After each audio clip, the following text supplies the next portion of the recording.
కొద్దిసేపట్లో పార్లమెంట్ వర్షాకాల సమావేశాలు ప్రారంభం కానున్నాయి. పహల్గాం దాడి, ట్రంప్ మధ్యవర్తిత్వంపై చర్చకు విపక్షాలు పట్టుబడుతూ ఉండగా ఆపరేషన్ సింధూర్పై కేంద్రం చర్చకు సిద్దమంటోంది. ఆగస్టు 21 వరకు పార్లమెంట్ సమావేశాలు కొనసాగనున్నాయి. ఈ సమావేశాల్లో 15 బిల్లులను ప్రవేశపెట్టేందుకు కేంద్రం కసరత్తు చేస్తోంది.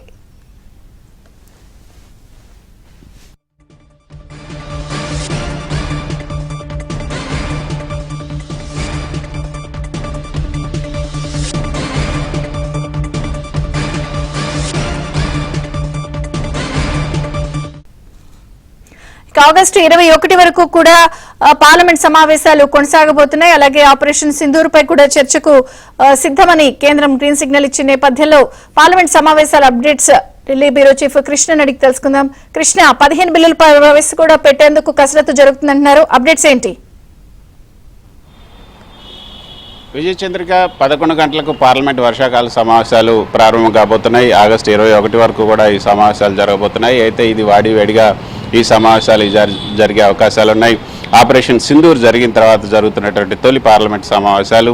ఈ సమావేశాల్లో అనేక అంశాలు ప్రస్తావనకు వచ్చే అవకాశం ఉంది. 15 బిల్లులను ప్రవేశపెట్టాలని అధికార పక్షం భావిస్తున్నప్పటికీ అవి కూడా పెద్ద ప్రాధాన్యత లేనటువంటి బిల్లులు, కానీ చర్చించాల్సినటువంటి అంశాలు మాత్రం చాలానే ఉన్నాయన్నది అధికార పక్షం అదేవిధంగా ప్రతిపక్షం చెప్తున్నట్టు మాట.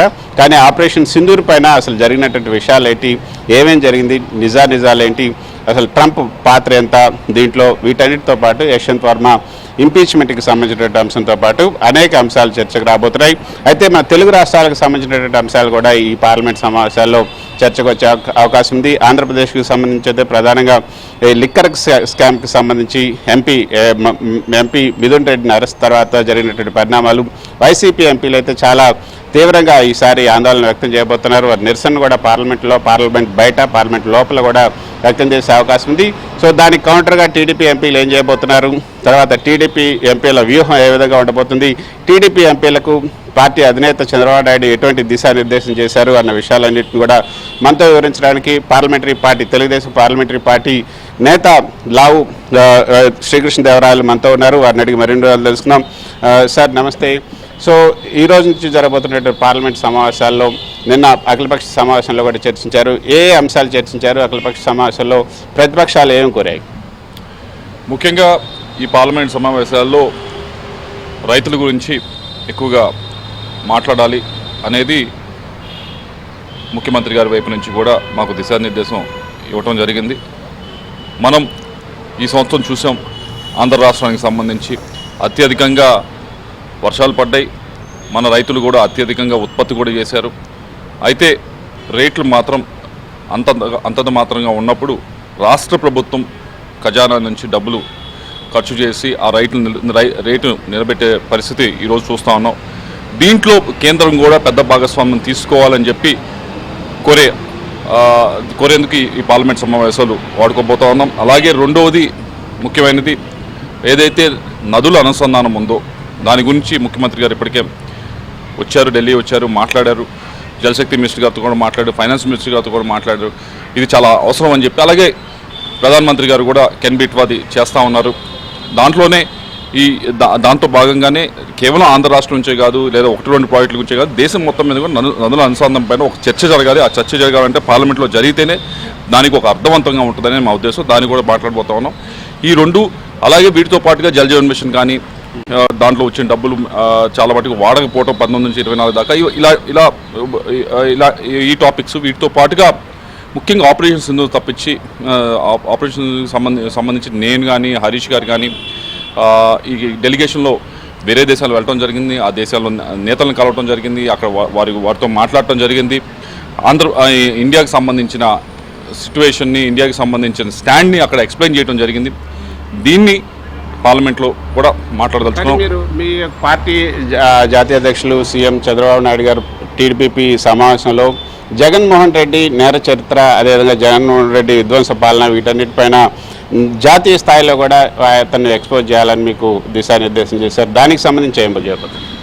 ముఖ్యంగా దిశానిర్దేశం చేసింది దీని గురించి పాలిటిక్స్లో ఎటువంటి వారు వస్తూ ఉన్నారు, ఈ వ్యవస్థల్ని ఏ విధంగా వాడుతున్నారు, ఈ వ్యవస్థల్ని ఏ విధంగా ఉపయోగించుకొని ఎలాంటి పరిస్థితులు తీసుకొస్తా ఉన్నారు రాష్ట్రానికి కానీ దేశానికి కానీ అనే దానిపైన కూడా చర్చించమని ఆయన సూచించారు.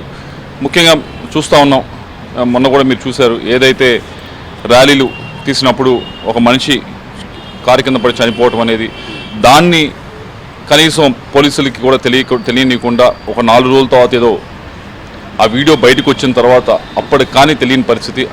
అంటే సొసైటీలో మన చుట్టూ ఏమవుతున్నా కూడా నేతలుగా ఉండి ఏం చేస్తున్నాం అనే దానిపైన కూడా దాని గురించి కూడా చర్చించాలి తప్పకుండా. అలాగే మనం చూస్తూ ఉన్నాం, మహిళా నేతల్ని మనం ఇప్పుడు కోరుతా ఉన్నాం 33% రిజర్వేషన్ ఇచ్చి రావాలి, పోటీ చేయాలని అడుగుతా ఉన్నాం. కానీ వచ్చిన వారిని మనం ఏ విధంగా సంబోధిస్తున్నాము, వారితో ఏ విధంగా గౌరవిస్తూ ఉన్నాం అనే దాన్ని కూడా మనం చూస్తూ ఉన్నాం. చాలా అసభ్యకరమైన మాటలు మాట్లాడటం, ఆన్లైన్లో వాళ్ళని దూషించటం, వాళ్ళ క్యారెక్టర్ని అసోసియేషన్ చేయటం, ఇది మనం చూస్తూ ఉన్నాం మహిళా నేతల వైపు. దానిపైన కూడా ఇలా ఒక టార్గెటెడ్గా ఆన్లైన్లో క్యాంపెయిన్ నడిపి ఒకరిని వ్యక్తిగత హననం చేయటం అనే దీన్ని కూడా ఎంకరేజ్ చేసే నాతో అందరి దృష్టికి ఈ విషయాలన్నీ తీసుకెళ్తారా? తప్పకుండా తీసుకెళ్తాం. ఇది చర్చ జరగాలి, పార్లమెంట్లో చర్చ జరగాలి. ఎలాంటి వారిని మనము తీసుకువస్తూ ఉన్నాం, రాజకీయం ఏ విధంగా వాడుకుంటా ఉన్నాము, రాజకీయంలో ఉన్నప్పుడు మనకిచ్చిన ఏదైతే అధికారం ఉందో, ప్రజలు ఇచ్చిన అధికారం, దాన్ని ఏ విధంగా మనం వినియోగిస్తూ ఉన్నాం అనేది తప్పకుండా ప్రతి ఒక్కరూ మాట్లాడినప్పుడు మనకు కూడా ఒక ఇది ఉంటుంది. అరే మనం మాట్లాడినప్పుడు కొద్దిగా ఆ లైన్లో నడవాలి కదా అని ఉంటుంది. ఢిల్లీ లిక్కర్ స్కామ్ కన్నా అతిపెద్ద లిక్కర్ స్కామ్గా ఏపీలో ఇప్పుడే బయటపడింది. నిన్న ఛార్జ్ షీట్ కూడా మనం చూసాం. ముడుపులన్నీ కూడా మూల విరాట్కి జగన్మోహన్ రెడ్డికి వెళ్ళినట్టుగా కూడా చెప్పింది. సో దాని మీద ఏమైనా పార్లమెంట్లో చర్చ జరగాలని మీరు పట్టుబట్టే అవకాశం ఉందా? దానిపైన అంటే పోయినసారి పార్లమెంట్ సెషన్లో దాని గురించి మాట్లాడటం జరిగింది. ఆల్రెడీ దాని మీద ఛార్జ్ షీట్ వేయటం కూడా మీరు అందరూ చూశారు. దాని అందరికీ కూడా యాక్సెస్ ఉంది. కోర్టులో కూడా నడుస్తూ ఉంది. ఈడీ కూడా ఎంటర్ అయింది. సిట్ కూడా దాన్ని ఇన్వెస్టిగేట్ చేస్తూ ఉంది. కాబట్టి అది ఒక కొలిక్కి వస్తూ ఉంది. దాని గురించి మరింతగా ఇక్కడ మాట్లాడే దానికంటే కూడా ఈ విషయాలు ముఖ్యంగా ఏదైతే ఇందాక మీరు అడిగారో, ఏదైతే రాజకీయ నాయకులు అనేవారు ఎటువంటి క్యారెక్టర్తో ప్రవర్తించాలి, ఏ విధంగా ఉండాలి, వ్యవస్థలను ఏ విధంగా గౌరవించాలి, సిస్టమ్స్ని ఏ విధంగా బలోపేతం చేయాలి, అంతేగాని వీటిని వాడుకొని వీటిని అడ్డు పెట్టుకొని మనం పబ్బం గడపకూడదు అనే దానిపైన ఎక్కువగా తీసుకువెళ్లాలని చెప్పి ఆలోచిస్తాం. వైఎస్ఆర్సీపీ ఎంపీలు ఇప్పుడు చాలా తీవ్రంగా ఆందోళన చేయబోతున్నారు, నిరసన వ్యక్తం చేయబోతున్నారు పార్లమెంట్ లోపల బయట. సో వాటికి కౌంటర్గా మీరేం చేయబోతున్నారు? ఇది డెమోక్రసీలో ప్రతి ఒక్కరు కూడా మాట్లాడచ్చు. మేము ఎక్కడా కూడా ఎవరిని కూడా ఎక్స్ప్రెస్ చేసేదాన్ని ఆపేదానికి ఎక్కడ ప్రయత్నించాం. ఎవరికి ఎక్స్ప్రెషన్ చేసేదానికి వాళ్ళు ఎక్స్ప్రెస్ చేసుకోవచ్చు. అయితే ఛార్జ్ షీట్ చూసిన తర్వాత కేవలం రాష్ట్రంలోనే కాదు, దేశం మొత్తం మీద కూడా అందరికీ తెలుసు ఏమైంది, ఆ లిక్కర్ స్కామ్లో ఏమైంది, ఎలా రూట్ అయినాయి డబ్బులు అనేది క్లియర్గా అందరికీ కూడా. నిన్న మాకు పార్లమెంట్ పార్టీ మీటింగ్ అయిన తర్వాత వాళ్ళందరూ కూడా అడుగుతూ ఉన్నారు, ఇంత అయిందా, ఎలా అయిందా, 3,000 కోట్లు తీసుకున్నారా, 3,500 కోట్లు ఇలా అయిందా అని చెప్పి వాళ్ళు చదివిన వాళ్ళు చెప్తా ఉన్నారు. ఓకే, ఈ ఛార్జ్ షీట్ని అందరూ ఎంపీలకు పంచే అవకాశం ఉందా? అది ఎంపీలకి మనం పంచాల్సిన అవసరం లేదు, మనం పంపించాల్సిన అవసరం లేదు. అందరూ యాక్టివ్గా ఉంటారు ఇక్కడ. ఎవరికి వారు తప్పకుండా దాని గురించి వాకప్ చేసుకుంటారు, దాని గురించి చదువుతారు. ఇక్కడ అందరూ కూడా దానిపైన ఇంత 3,000 కోట్లు స్కామ్, 3,500 కోట్లు స్కామ్ అంటే సామాన్యమైన విషయం కాదు. కాబట్టి అందరికీ దానిపైన అవగాహన దాదాపు ఉంది ఇక్కడ. థ్యాంక్ యూ వెరీ మచ్ లావు శ్రీ కృష్ణదేవరాయలు గారు. ఇది విజయ్ చంద్రిక లావు చెప్తున్నటువంటి మాట. మొత్తానికైతే ఏపీ అదేవిధంగా తెలంగాణకు సంబంధించినటువంటి అంశాలన్నింటినీ కూడా ఈసారి పార్లమెంట్లో ప్రస్తావనకు వచ్చే అవకాశం ఉంది.